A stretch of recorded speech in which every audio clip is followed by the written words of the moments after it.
Hey, I'm here to share with you one of my favorite mindfulness exercises. It's quickly become my favorite as I've been working with clients and came from the chapter I enjoyed the most in Russ Harris's book, Act Made Simple.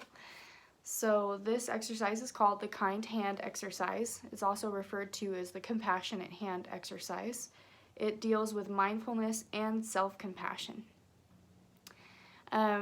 I found that there's kind of a lack of research articles on this specific exercise, but ACT has been proven to be helpful in various situations, ailments, and lots of different populations, anywhere from eating disorders, anxiety, depression, you name it. So this is coming from a very effective treatment modality. In addition, I looked up articles in support of self-compassion, and it's found that self-compassion, knowing oneself, being kind to oneself, can act as a barrier to PTSD in the face of traumatic events. In addition, exercises in self-compassion can help trauma survivors in their healing, avoiding self-criticism and reframing negative thoughts. So, I believe that this exercise can be used with just about anyone in a slew of lots of different, they may be facing a lot of different difficult situations. It is noted by Russ Harris in his book that if your client has a victim of sexual assault, that laying hands on themselves may be particularly difficult.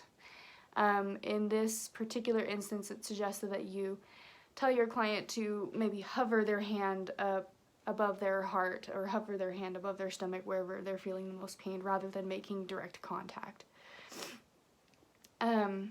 So back to self-compassion, Karen Neff, a leading researcher in this topic, gave it 3 different components. She said the first was mindfulness, second is kindness, and third is common humanity, or recognizing that our pain is part of the collective human experience, that it's normalizing it. Russ Harris really kind of took her research and ran with it and added some more components to it, and he believes it's important to acknowledge the wound, so notice the hurt, notice the difficult feelings and thoughts associated with what's going on, thus the mindfulness, that we need to feel it in order to heal it. He also talked about being human, knowing and recognizing that pain, feeling pain is part of being a human being, and it's not a sign of weakness or mental illness. In addition, disarming the critic, so using diffusion skills or skills to help us come away from inner criticism. So a lot of the times when difficult or painful things arise in our lives, our minds kind of like to take a big stick and beat us up and tell us it's all our fault. And this is important. Part of self-compassion is to get away from that type of thinking by accepting it and letting it go. Finally, he says to hold yourself kindly. In times of pain, we need all the support we can get, and that includes talking kindly to ourselves and doing wise and gentle things for ourselves that will help us in our recovery. Making room for your pain rather than trying to fight it, deny it, shove it, criticize it, we shouldn't be feeling these things, is just accepting it, making room for it so we can move on rather than self-destructing. And then finally, seeing ourselves and others, taking an opportunity to notice pain and suffering in other people and learning to empathize and realizing that it's part of being a human, it's part of our experience. So the basic message to ourselves becomes, I see you're in pain, I care about you, and I want to help. And that's what this exercise is all about. In this exercise, specifically in this exercise, I like to get specific about the client that I'm addressing, adding in elements. So first, we'll encourage our clients to think about an issue that they're facing, something painful that they're going through, and if you know your client well, you can bring this up specifically. Maybe that's something that you were just talking about that they were feeling a great deal about. So bring that up specifically if you can. And then as they're recalling this difficult problem, have them sit with it for a minute and think about how it's affecting them and how it may affect their future. Next, you'll have them notice what difficult thoughts and feelings arise. And as they're noticing these things, have them tap into their body and notice where they're feeling the pain in their body when they think about this problem. Is their throat tightening up? Are they feeling tears welling in their eyes? Does their head hurt? Do they have a tightness in their chest? Do they have knots in their stomach? Just take a moment to notice where this pain is truly affecting them in their body. And then you'll have them choose a hand, so pick a hand and turn it upright and think about all of the kind things that this hand has done. If I'm talking to mothers, I really like to tie in their children. Have they held and comforted a crying child or a baby with this hand? For my people who love their pets, have they used this hand to care for their pet, to provide their pet with comfort? I talk about, have you used this hand to help a friend in need? Have you rubbed someone's back when they're going through something hard? Have you held someone's hand? Have you given someone a supportive hug? You know, if my client is a CNA, I talk about all the gentle and kind things that this hand has done to help their clients who are in need and not able to help themselves. So we just kind of bring up specific things that this hand has done. And then they'll use some visualization to visualize that same kind, compassionate, warm energy that all those acts are associated with, filling this hand. And so they fill this hand with this warm, kind, light, and energy. And then they place the hand slowly, gently on whatever part of their body is feeling the pain, wherever it's most intense. And you can also tell them if they're feeling numb to lay their hand over this numb spot on their body and allow their hand to rest there lightly, gently, and then imagine that warm, kind energy spreading into their body. And just have them, encourage them to hold their pain lightly, to notice it, consider it, and just let this kindness infuse it. And then eventually you have them use both of their hands so they can put one hand on their heart, one hand on their stomach, and just hold themselves kindly in this space where they're thinking about this compassionate energy. And then have them consider that this pain or this numbness is part of being human. So a big part of this exercise is normalizing their feelings. And just tell them this is what living, caring human beings feel when they go through something painful. And then have them sit there in that space for as long as they wish, just feeling this sense of self-compassion, of nurturing themselves and taking care of themselves. So that leads us into our exercise, and I'd love to walk you through this script. And I hope that you have a good experience. I have, as I've used this on myself and with my clients.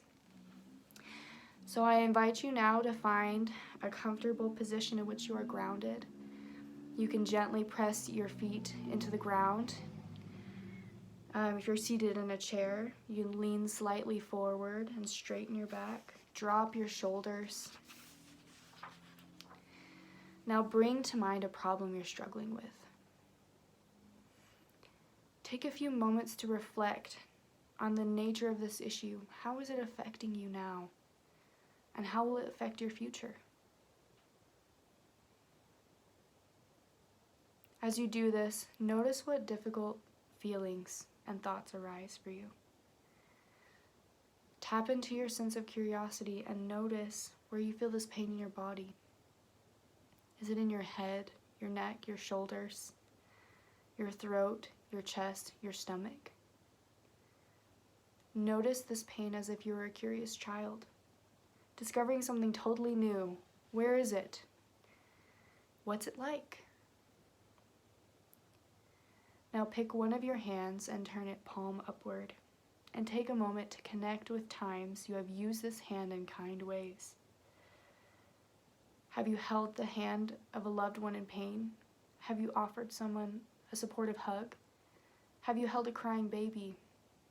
Have you used this hand to care for your beloved pet? Have you used this hand to care for someone who was unable to, maybe in physical ways? Or you've used this hand to help a friend with a difficult task? Now see if you can fill this hand up right now with that same sense of caring, support, and kindness. Imagine it filling up with warm, kind energy. Now Slowly and gently place this hand on whatever part of your body hurts the most. Where it's most intense, lay your hand there. Allow your hand to rest there lightly, gently. Feel it against your skin or your clothing, and feel the warmth flowing from your palm into your body, spreading in all directions, up and down. Wherever you find an area of pain, tightness, or numbness, allow this warm, kind energy to infuse it. Imagine your body softening around the discomfort, loosening up, softening, making plenty of space for it. If you're numb, then soften and loosen the numbness. You can hold your pain or numbness very gently, as if you would a child or a puppy or a priceless, fragile work of art. Let the kindness flow from your fingers into your body. Now use your hands in one kind gesture. Place one hand on your chest and the other on your stomach. Let them both gently rest there and hold yourself kindly. As you rest in the space of warmth and kindness, take a moment to think about this pain. It's a part of being human. It's not a sign that there's something wrong with you. It's a sign that you are a living, breathing, caring human being. This is what living, caring humans feel like when life is difficult. We hurt, or we shut ourselves down and we go numb. This is something you have in common with every living, caring human on the planet. It's a part of who you are, a part of being human, and a part of having a heart. Take as long as you wish to sit in this manner, connecting with yourself, caring for yourself, and contributing comfort and support. You can do this for as long or as little as you like. It's not the time that counts. It's the spirit of kindness when you make this gesture. Thanks for listening.